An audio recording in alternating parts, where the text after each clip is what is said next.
You're listening to Sun Stories, where your intelligence is always respected. Settle in and enjoy the story. I'm Ava Hart, America's favorite pretty face. The tabloids call me a prop with perfect cheekbones, the youngest living vase in showbiz. I book fragrance campaigns without trying, crash red carpets without blinking, and according to the internet, couldn't pass a high school physics quiz if you tattooed the answers on my wrist. The week before the National College entrance exam, I didn't crack a book. Not one day. Social media lit up, frothing with bets about which bottom-tier college would have mercy on me. Top actresses, award-winning singers, even a couple of Best Actress winners dropped into the betting pool with smug little smiley faces. They weren't just betting against me. They were betting for my downfall. Because the international brand deal I'd been circling, the one everyone wanted, was sitting in my calendar like a golden ticket. The night before the scores were set to drop, I went live on Rainbow, the biggest live stream platform in the country. Results day, I told the camera, I'll open my score with all of you. The chat detonated. A brain-dead vase promising a live score check? It was either bravery or insanity. They were betting on insanity. The morning the exam ended, I turned in my paper and sprinted straight back to set. People love to say pretty girls in this business don't work hard. Cute. I've been the youngest decorative female lead on 3 productions, and the only way a decorative anything survives is by being more professional than everyone else in the room. You show up. You hit marks. You make your scene partner better. You make the director's day shorter. I walked into the soundstage and froze. Half the crew crowded around a folding table, heads bowed, eyes glittering. Director Trent's signature ball cap, Sharpie in hand, was sketching cutoff lines for this year's top universities on a sheet of printer paper like it was the Super Bowl playbook. Tyler, he told the male lead, trust me. I ran the numbers. With her IQ? No way Ava clears the minimum for Singh's textile engineering track this year. Tyler Hahn chuckled on cue. Our girl Natalie is different. Brains and hustle. She even turned in early. That's the kind of discipline you can't fake. Natalie Dwen, the project's female lead, darling of the press, daughter of veteran star Vivian Liu, hid her smile behind manicured fingers. It wasn't that hard, she murmured. I finished early. Besides, Ava's passion is acting. She'll pick one of those performing arts colleges. Their cutoffs are manageable. Laughter rippled around the table. A few crew members didn't bother to hide the smirks. I set my script down, breathing through the sting. Natalie and I debuted the same year. She walked in with a red carpet pedigree and an army of stylists. I walked in with a face casting directors like to light. When we both auditioned for the same second female role, I outprettied her on camera. The press never forgave her for it, and her team pivoted hard, rebranding Natalie as the nation's model student, while my label locked me into beautiful but brainless. Opposites sell, and opposites breed haters. Wow! Natalie finally noticed me. Her eyes sparkled. Her lips twitched like she was holding back a giggle. Back so soon, Ava? Tough physics paper? Did you turn in a blank? No, I said evenly. I wrote all of it. A chorus of knowing chuckles. Of course, Natalie cooed. It's always good to fill the page. I didn't bite. I opened my script, found my scene, and started marking beats. If I'd learned anything in this industry, it's that silence is the sharpest blade in the drawer. We wrapped near midnight. I collapsed onto my couch, peeled off my baseball cap, opened my phone. Boom. My name was trending again. A paparazzi shot of me leaving the exam site early had gone viral. Head down, mask on, moving fast. The caption might as well have been, "Look, WHO bombed." The comments were a feeding frenzy. Empty your savings, boys. I put my dad's slush fund on bottom rank performing arts school. Ava's max is 300. She makes money with her face, not her brain. Natalie is the real beauty plus brains. Ava is just a face. I should have been used to it. I wasn't. Here's what they didn't know. Before I ever touched a camera, I'd been a physics kid. The kind who lived for labs. The kind who brought home a gold medal at 16. Then my vase roll exploded. My agents pushed me into glossy scripts, and my parents worried the industry would chew me up and spit me out. Hired top tutors to keep my mind sharp anyway. I studied on set, backstage, anywhere that wasn't a mirror. On every practice test the school mailed home, I scored perfect in everything but literature. But image is a contract, and mine had clauses. Elegant, ethereal, adorably clueless. If my real scores leaked, my trois-year brand deal inked on the back of that persona could vanish overnight. So the school, protecting its image, quietly down-reported my results for the year. Lowest in the grade. Dead last. Fuel for the hate machine. Competitors pounced. They spun up a betting pool with prizes and promo codes, turned me into a punchline for the entire internet. Celebs posted their wagers like trophies. Vivian Liu, yes. Natalie's mother, the veteran actress I'd once admired, threw down $140,000 to support the kids. Her caption oozed sugar. Rooting for Ava to make the list. But if not, there's always overseas options. Love you both. Natalie replied under it with hearts. I stared at my ceiling until the anger cooled into something diamond hard. I called my manager. May, when does the vase clause end? May exhaled. 2 weeks. I've begged the brand to cut it early. No dice. 2 weeks. The same day the scores would drop. Okay, I said. Then let's play it their way. Ava, if you trust me, I told her, bet all your savings on Tsinghua. Then, for 2 weeks do nothing. Let the trolls pile on. I'll handle the rest. She went silent so long I thought the line died. Tsinghua? Ava, no one is placing you at Tsinghua. Not even as a joke. 2 years working together, I said. Have I ever lied to you? Another beat. No, then meet me on Rainbow the night results drop. I hung up, took a breath, and put my own stack on the table. 700.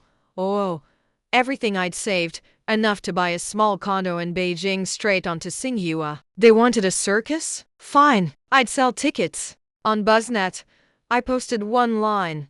Results night. Live stream. Pick my college with me. Within hours, the scheduled stream passed 1 million reminders. June 25th. We were still shooting. Important day.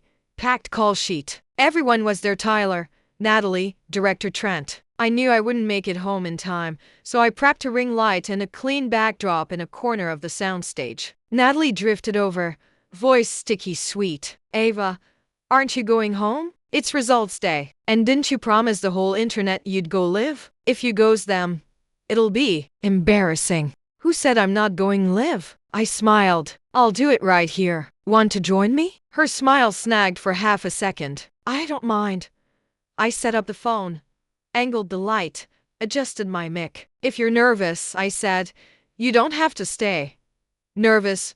She flipped her hair. I don't hide my score. Perfect. By the time we tapped start, the room count spiked past 1 million and rocketed higher. Comments poured like rain. OMG, they're together. Let Natalie go first. Wife, show us your score. This is gonna be legendary. Natalie did her cute little finger rub for luck, glanced at the camera through her lashes, and pulled up the portal. Numbers flashed. She angled the screen toward the lens with a relieved smile. 677. The chat exploded. Holy, I have never seen a number that high in my real life. Queen Natalie. Ava would be lucky to break half that. Natalie blushed like she hated the praise and loved the camera. It was okay, she said modestly. Not ideal. This year's test was hard. Seniors and recent grads in the chat agreed. Yeah, it was rough this year. She might actually make Peking University with that. Wow. The tag hashtag Natalie677 vaulted to the top of BuzzNet's hot list. Somewhere out there, Vivian Liu's PR team poured gasoline. Your turn, Ava, the comments chanted. No stalling. I pulled up the official portal on my backup phone, typed my info, hit submit. Denied. I tried again, and again. Same message, big and blunt. Your provincial rank is within top 10. Scores are hidden and not available for public lookup at this time. For a second, the world narrowed to that single line. I turned the phone to the camera. This is what I'm seeing. Silence swallowed the chat. Then, wait, is that real? Top 10 gets hidden by default. I've heard of that. No way a vase is top 10. She's faking it. Right next to me. Natalie's smile curdled. She stared at the message, color draining out of her face until she looked like porcelain under the ring light. Ava, she said carefully, you want a good score, I understand. But you can't fake a government portal. I laughed once, too sharp. So I hacked the education ministry site for clout? The room split in half. Part of the chat tried to explain that top 10 rankings sometimes hid actual numbers, citing their own provinces. The rest roared that I was lying, stalling, making a spectacle so the betting pool would collapse. Don't end the stream. Comments screamed. You promised. Show proof or admit it. Ava's going to study abroad tomorrow. Watch. I didn't have proof I could legally show. The portal was the proof, and they refused to believe it. My heart pounded in my throat. The set door swung open. Several men stepped in, well-dressed, calm, unmistakably academic. The entire crew stiffened like someone had just wheeled a grand piano into a convenience store. A man with silvering hair scanned the room. Which one of you is Ava Hart? I am, I said, standing. His expression softened into a smile. Congratulations, Miss Hart. Your composite score is 740. You've ranked first in the province in the science track. My mind blanked, just a bright white screen where thoughts should be. And then the comments went dead. A single beat of stunned silence. Like the entire internet inhaled at once and forgot to exhale. Natalie's face went sheet white. Her eyes, always so good at finding the camera, couldn't find anywhere to land. The man continued, oblivious to the wildfire he'd just lit. We're from Singhua's admissions office, he said kindly. If you choose us, Ava, your tuition will be fully covered. We can discuss scholarship details. Behind him, another professor huffed, beard bristling. Peking University is also here. Our campus is the most beautiful in the country. Tuition covered, research trips, faculty mentorship. Hey, admissions poaching is unethical.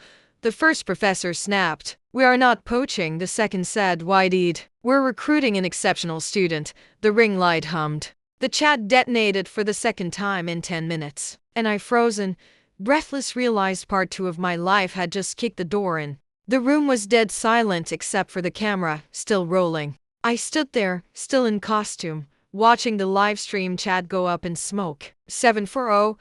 Wait, she's the province's top scorer? Is this real life? Even I couldn't believe it. I knew I did well. But top 10? First in the entire province? That wasn't just a win. That was a checkmate in high heels. Across from me, Natalie looked like she'd been struck by lightning. Her lips parted. Her carefully set lashes fluttered. She stared at the visiting professors like someone had swapped her name tag with mine. This can't be right, she whispered. There's gotta be a mistake. The lead professor frowned. Excuse me? I mean, she said quickly, forcing a smile. Ava? The Ava Hart? Everyone knows she hasn't stepped foot in class in 2 years. The professor's face darkened. Are you questioning our system's integrity? Natalie opened her mouth again, but the second professor stepped forward. Miss Hart, he said warmly, if you'd consider Peking University, we'd be honored to welcome you. Full tuition, dorm priority, international exchange programs. Hold it right there, snapped the first professor. Singhua made the first offer. You just said her tuition would be free. We'll offer a scholarship. Cash. You hear that, Ava? You can use it for clothes, maybe. I blinked. Was this real? Was I seriously standing in the middle of a live university bidding war? The audience online lost its collective mind. What am I watching? She's not a vase, she's a bomb. I've never switched sides so fast. I'm Team Ava for life. And just like that, the energy turned. The same people who mocked me yesterday were now cheering like I'd just brought home Olympic gold. But Natalie? She wasn't done. She squared her shoulders, voice suddenly sharp. This feels staged, she snapped. These men could be actors. Ava's mother probably hired them. You all saw it, said her score was hidden. Convenient, right? No proof. The Singhua professor narrowed his eyes. You're accusing us of being hired extras? The other professor's mustache twitched. Young lady, we work for the Ministry of Education. You think a student faked her results on a government portal, hired 2 fake professors, and organized a live stream to gaslight the entire internet? Natalie didn't answer. Her mouth opened, then closed again. Around us, the live stream chat erupted. She really said these are actors, girl. Stop digging. You lost. Don't embarrass yourself further. The professors weren't done. They pulled out their official badges and flashed them to the camera. Government issued. Unmistakable. I think, one of them said calmly, if you had focused more on your studies and less on PR, you might have scored higher too. Ouch. Natalie's eyes filled with tears. She muttered an apology and backed out of frame. That's when I turned to the professors and said, I choose Tsinghua. The chat blew up again. She picked her school live? Legend. Queen behavior only. But the Peking U guy looked devastated. Wait, Ava. Are you sure? Do you have siblings? I shook my head, laughing softly. Only child. Sorry. That night, my DMs exploded. Millions of new followers. Every brand that had bet against me tried to spin it as a fun campaign. But the worst of them, the fake apologies. Influencers and actresses who had publicly mocked me began tripping over themselves trying to save face. Ava is such an inspiration, brains and beauty. So proud of our girl. Please. I saw your receipts. I knew what they said before the live stream. Instead of replying, I posted a thread on BuzzNet. I uploaded my old physics medals, study notes, practice scores. I told my followers that no matter what anyone says, pretty doesn't mean dumb and passion doesn't mean weak. The response? Overwhelming. And not just from fans. People started tagging me in their own study redemption arcs. Kids who were failing now had a new icon. Women in STEM hailed me as a role model. One girl DM'd me, "You made me want to fight again." Suddenly, the vase had cracked and it was leaking revolution. But the industry didn't forgive so easily. Online trolls shifted gears. Sure, maybe she's smart, but she definitely slept her way to the top. Bloggers spread rumors about my plastic surgery. Even doctors from top cosmetic clinics suddenly popped up claiming they'd done work on my face. A few days later, I got a call from my university's admin office. They'd received an anonymous letter accusing me of cheating, fabricating everything. At first, I thought it was a joke, but the school was serious. "We know the media's been wild," the official said gently, "but please maintain a clean image. Don't attract more controversy." I hung up, my hands shaking, and just like that, the tide started turning again. My manager, May, was livid. "They've lost it," she shouted. "I've seen your baby pictures. You hit the gene jackpot." She tried to push back, sent cease and desist letters, demanded retractions. But it was like shouting into a hurricane. "You pissed off someone powerful," she muttered. "This isn't just hate. This is targeted." She was right. I hadn't just embarrassed Natalie, I'd humiliated her mother, Vivian Liu. The same woman who'd built her daughter's image from the ground up. The same woman who'd publicly mocked me with that 1 million yuan bet. That woman wanted blood. Then came the next move, a mountain charity reality show. May pulled me aside. "They want you to pass. It's bait." "Who else is cast?" "Vivian and Natalie."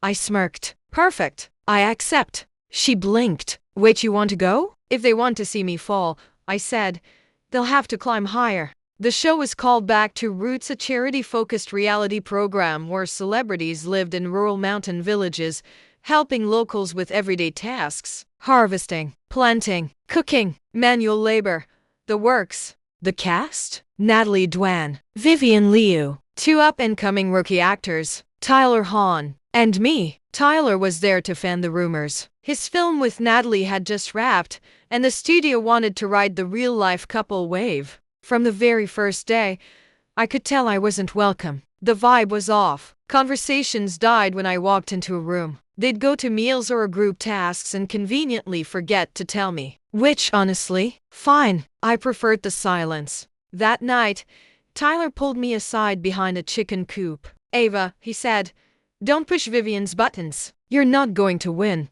I blinked at him. "You think I'm starting this?" "I'm just saying, I can help you. If you'd stop making things worse." Before I could answer, Natalie appeared, calling his name with her usual soft, sugary tone. She looked straight at me, wide-eyed and concerned. "Ava, you know this is a group show, right? Not a solo gig?" I smiled, tight-lipped. "Don't worry, I've got big plans for tomorrow." I slipped away before she could follow up. I had my eye on the mountain trail behind the village. My goal? Gather fresh mushrooms to surprise the crew with breakfast. Win a little goodwill the old-fashioned way. The path was steep, rocky, the woods dense. I tied a scarf over my hair, carried a small knife and a straw basket, and marked every tree I passed in chalk to avoid getting lost. Halfway up the slope, I paused to examine a patch of wild fungi. Was it edible? Poisonous? The forest was quiet except for distant birdsong and the buzz of insects. I was just about to cut a mushroom when a voice floated behind me. "Sweetheart, you're back." I turned and saw her. An old woman stood just a few feet away, leaning on a walking stick. Her hair was white, face deeply lined, but her eyes, oh, her eyes sparkled like dawn light on mountain dew. "Grandma," I said without thinking. Her hand reached for mine. "You've grown so much. Skin fairer, eyes brighter, but too skinny. Are you eating properly in school?" My throat caught. I hadn't been called sweetheart like that since I was 8 years old. For a moment, I forgot the camera crew, forgot the show, forgot everything except the way she looked so much like the grandmother who raised me before she passed. For one fragile moment, I let her believe I was her granddaughter. Maybe it was easier for both of us. She led me to her tiny home, a leaning wooden shack built into the mountainside, walls cracked, roof sagging with age. But her pride was unshakable. "You're the first in the family to ever go to college," she said, placing 2 warm boiled eggs in my hands. "Eat. You need strength. You made it out of this mountain. Don't forget where you came from." I bit my lip to keep from crying. After that, I returned to her hut every evening after filming, sneaking her food, blankets, anything I could carry. While Vivian and Natalie mocked my rustic obsession, I was building something real. One day, she told me about her own childhood, how she passed high school entrance exams, but her family forced her to quit school so her brother could marry. Now, in her twilight years, her greatest wish was just to know someone made it out, that her story wasn't wasted. She thought I was her granddaughter. I didn't correct her. 3 days later, clouds rolled in. The sky turned black by noon. By dinner, thunder cracked overhead. Rain came down in sheets. Natalie complained about the mud. Vivian whined about her shoes. But my gut twisted. The hut, her roof, that storm. No one listened when I said I had to go up the mountain. The crew dismissed me. "It's too dangerous," they said. "Wait until morning." I didn't wait. I ran, alone, in the rain, up that winding path in the dark.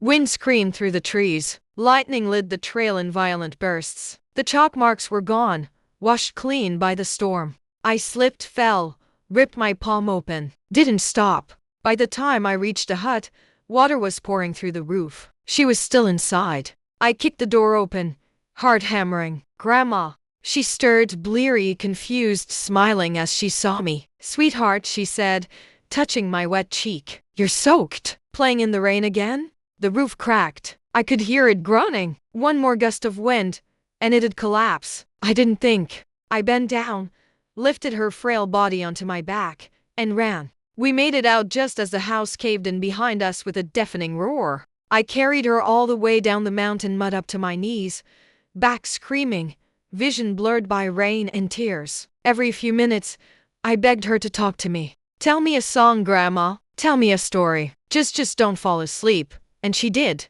Her voice was soft, cracking, but she sang something in a dialect I didn't recognize. A lullaby, maybe, or a farewell. When we finally reached the village, I collapsed. Cameras forgotten. The crew stood frozen. The producers speechless. That night, she was taken to the city hospital by my mother's personal driver. Yes, my mother had arrived. Silently, furious. She'd seen the rumors, seen the lies, watched me get dragged and spit on and vilified. And now she was here in person. For the first time, the world saw her, Ava Hart's mother, CEO of one of the most powerful entertainment firms in the country. She looked Vivian Liu straight in the eye and said, "You tried to bury my daughter. Now watch her bloom." The next morning, the network tried to spin the rescue. They called it touching, inspirational, a lucky moment caught on camera. It wasn't luck. It was heartbreak. And it was about to go viral.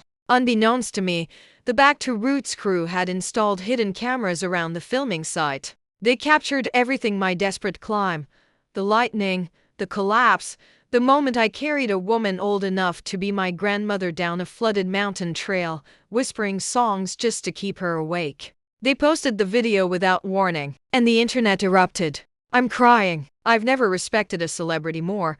This isn't acting. This is heart.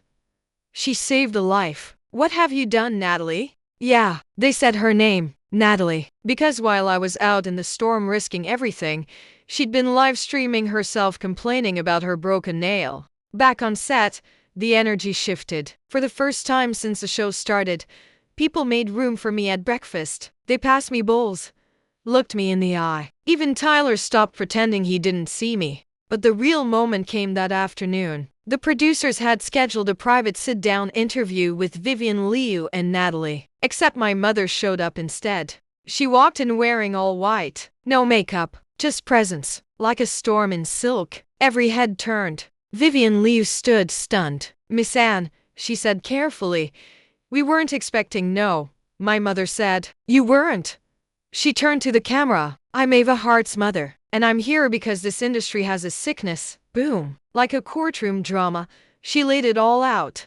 The years of slander, the rigged PR attacks, the manipulated scores, the planted rumors, the fake cosmetic surgery claims, the betting pool that turned my exam into a spectacle. "She's my daughter," she said, her voice steel, "and she has endured more than any child should because she dared to be smart and beautiful and unbending." Then she turned to Vivian. "And you," Vivian looked like a deer in headlights. "You leaked false stories. You orchestrated fake alliances. You sixed your PR dogs on my child and pushed your own daughter forward on the back of cruelty."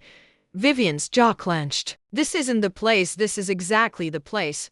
My mother reached into her bag and pulled out a manila envelope, slapped it down on the table. "Termination contract. Effective immediately. You're out of our company. I don't sponsor predators."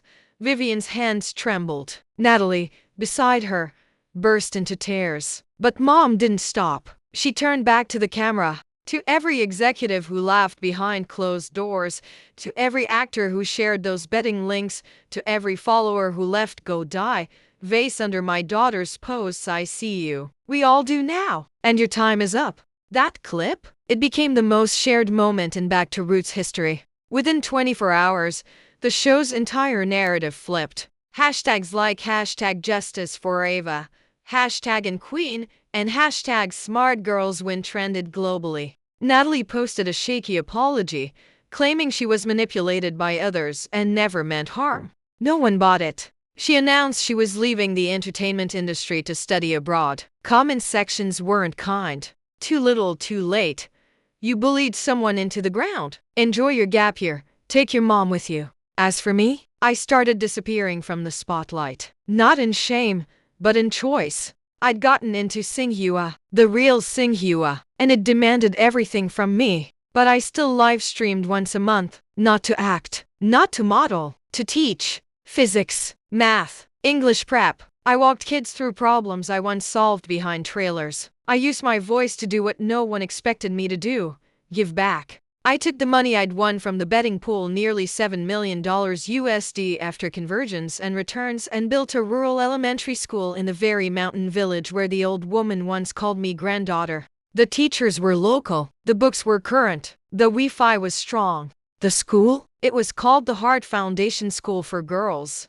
And the first statue at the gate? Not of me, of her. The woman who once stood in the rain, clutching my face with trembling hands, believing she'd finally seen her granddaughter succeed. Today, I still act, sometimes. But now, when people talk about me, they don't say Vase. They say, Ava Hart. Yeah, the girl who crushed the haters. The girl who scored 740. The one who saved a life. The one who made us all believe again. And I'm good with that, because in the end, it was never about proving them wrong. It was about proving me right.